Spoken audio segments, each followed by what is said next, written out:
गरीब ससुराल में आया फ्रिज। माला दीदी, खाने में क्या बनेगा? एक बार सासू माँ को आ जाने दो, वही बताएंगे क्या बनाना है देवरानी जी। तभी सास कस्तूरबा राशन में थोड़ा आटा लेकर रसोई में आती है।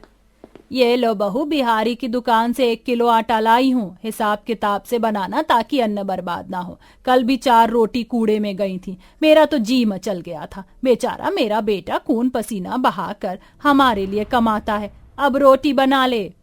माँ जी, खाली रोटी बनेगी, आज सब्जी नहीं बनेगी क्या? मैंने ही माँ जी को सब्जी लाने से मना किया था देवरानी जी। कल रात की आलू की सब्जी जैसी बनाई थी वैसी ही पड़ी है, किसी ने छुई तक भी नहीं।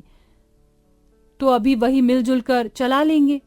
जहां अमीर लोग पैसों के बलबूते पर सहूलियत खरीदते हैं, अधिकतर गरीब के परिवार की जिंदगी तो कमाते खाते ही गुजर जाती है। जिनमें से एक राम प्रसाद का परिवार भी था, जिसमें बूढ़े सास ससुर, 2 बहू, उनके 2 बच्चे नंद और दोनों के पति थे। जिसमें एक बेटा कमाने के लिए परदेश में था और पीछे से तमाम जिम्मेदारियां अकेले गुलशन पर थी। जेठानी जी, मैंने रोटी बना दी है। तभी ननद सोनम गोद में बच्ची को लाती है। अले ले ले, नहीं नहीं नहीं नहीं, क्या हो गया रूही को? क्यों रो रही? भूख लगी है? लीजिए छोटी भाभी, रूही कब से रो रही है, दूध पिला दीजिए। हाँ लाओ, दो ननद।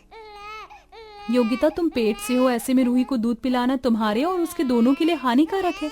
और फिर रूही साल की हो गई है, इसे थोड़ा ऊपर का दूध पिलाओ और रोटी भी खिलाओ। ननद जी, थोड़ी देर और संभालो, मैं दूध बनाती हूँ।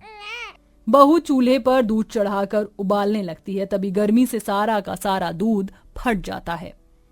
अरे नहीं, ये क्या हो गया? पूरा का पूरा दूध फट गया। चाय पानी बनाने के लिए रखा था दूध अब। तभी सास भी रसोई में आती है। बहुओं, रोटी पानी बन गई हो तो जल्दी लाओ। अरे छोटी बहू, क्या हो गया? ऐसे क्यों बैठी है? माँ जी देखिए ना, दूध फट गया। हे भगवान, पूरे पतीले भर का दूध फट गया, सारे पैसे पानी में चले गए। बहू, तूने दूध गर्म नहीं किया था क्या? किया था माँ जी, 2 बार किया था, लेकिन गर्मी का पारा इतना ज्यादा पड़ रहा है कि रसोई में भपका भरा रहता है, इसलिए दूध फट गया। तभी ननद सोनम कहती है, मेरे हिसाब से हमको भी फ्रिज ले लेना चाहिए। गर्मी के मौसम में ठंडा पानी भी पीने को मिलेगा और खाना भी खराब नहीं होगा। ननद जी ठीक बोल रही हैं, और कुछ नहीं तो घर में एक फ्रिज होना ही चाहिए। कभी हमारे दरवाजे पर कोई मेहमान भी आ जाता है तो उसको हम 1 गिलास पानी के लिए भी नहीं पूछ सकते। घर में फ्रिज की बात होती देखकर सास बात को पलटते हुए कहती है, बस करो तुम ननद भाभी, ऐसी आला बला की चीजें हमारे लिए नहीं बनी है, ये बस अमीरों की चोचलेबाजी है, उन्हीं को शोभती है। फ्रिज घर में आए ये इच्छा बूढ़ी कस्तूरबा की भी थी, लेकिन वह अपने बेटे के कंधे पर और बोझ नहीं देना चाहती थी, क्योंकि इतने बड़े परिवार के पेट भरवाने में गुलशन रोज ही कड़ी मेहनत और संघर्ष करता था।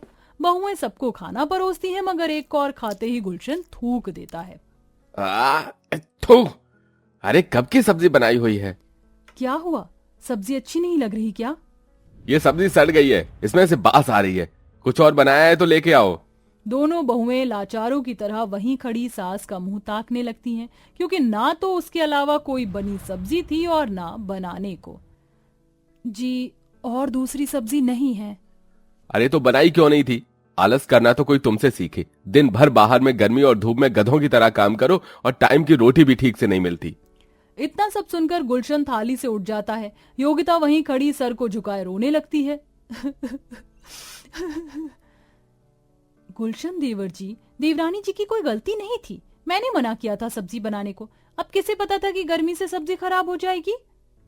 कोई बात नहीं बेटा, ऐसे गुस्सा नहीं करते। चल अब गुस्सा थूक भी दे, ये रोटी ले ले, बाहर में 10 रुपए की सब्जी खरीद कर खा लेना।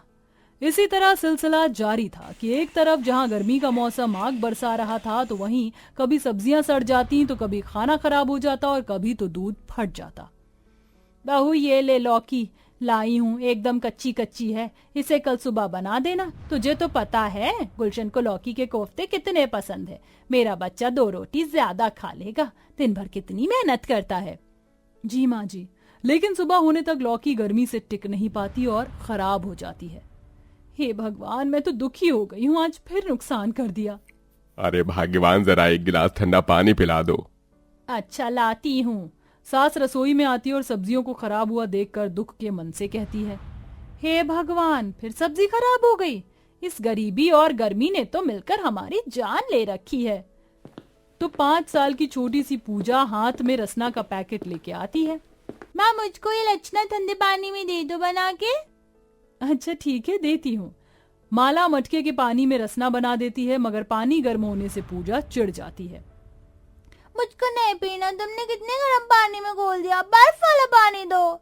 पूजा, हमारे घर में फ्रिज थोड़ी ना लगा है, बर्फ वाला पानी कहाँ से लाऊं? मुझको नहीं पता, कहीं से भी लाकर दो दो दो। गर्मी और गरीबी दोनों ही से उकताई बहू बच्ची को थप्पड़ मार देती है। खबरदार, जो अब दोबारा जिद किया तो ये पानी पीना है तो पियो, नहीं तो जाओ। दादी, बुआ, चाची, माँ ने मुझको मारा। पूजा रोती रोती सिसकियां पकड़ लेती है। भाभी, पूजा अभी छोटी है, उसको समझदारी नहीं है, आपको उसे मारना नहीं चाहिए था। ये मेरी बात समझती भी तो नहीं है ननद जी। इसे समझना होगा कि हम गरीब हैं और गरीब की औकात में फ्रिज लेना नहीं है। माला के आंसुओं के साथ पूरा परिवार दुखी हो जाता है। तभी छोटी बहू योगिता बच्ची को सीने से लगाकर कहती है, रो नहीं पूजा, हमारे घर में भी बहुत जल्दी फ्रिज आएगा। पक्का प्रॉमिस चाची? हाँ पक्का। बहू, फ्रिज 1-2 पैसे की चीज नहीं है, कई हजारों की आती है। हम गरीब 2 टाइम की रोटी खा रहे हैं, ये भी बहुत बड़ी बात है।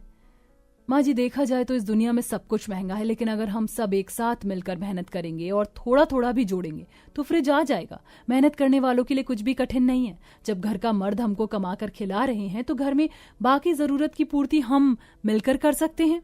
पर बहू, अभी तो पेट से है, कैसे करेगी काम धाम? कर लूंगी माँ जी।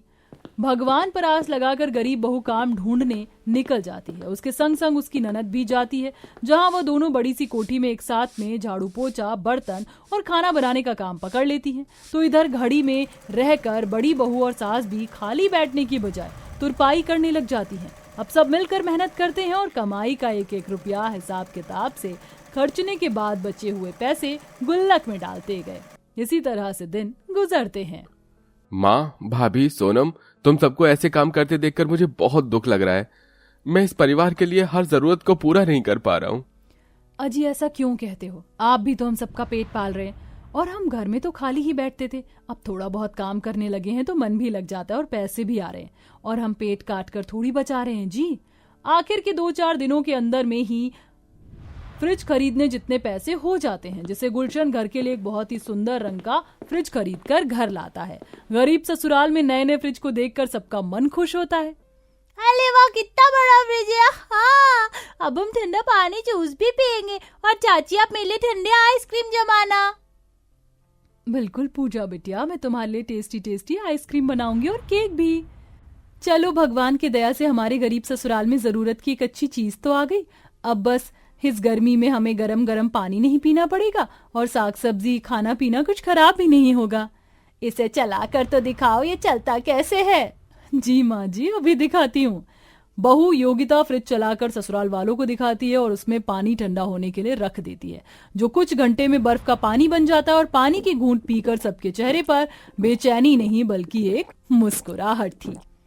सचमुच ये फ्रिज तो बड़े काम की चीज है। हम गरीब तो इसका फायदा अब जाकर उठा रहे हैं। अगर अभी भी हम पैसे नहीं जोड़ पाए तो इसके सुख से हम वंचित रह जाते। हमारे घर में ये फ्रिज छोटी भाभी की वजह से आ पाया, वरना तो इस गरीबी में हम ना तो पैर आगे बढ़ा रहे थे और ना ही कुछ लेने का मन बना पा रहे थे। गरीब ससुराल में फ्रिज के आ जाने की खुशी एक अमीर के BMW लेने जितनी बड़ी थी, क्योंकि जहां कल तक उन्हें एक गिलास ठंडा पानी की भी आस नहीं थी, अब वह रोज फ्रिज में दही मक्खन जमाते और चैन की रोटी खा पाते थे।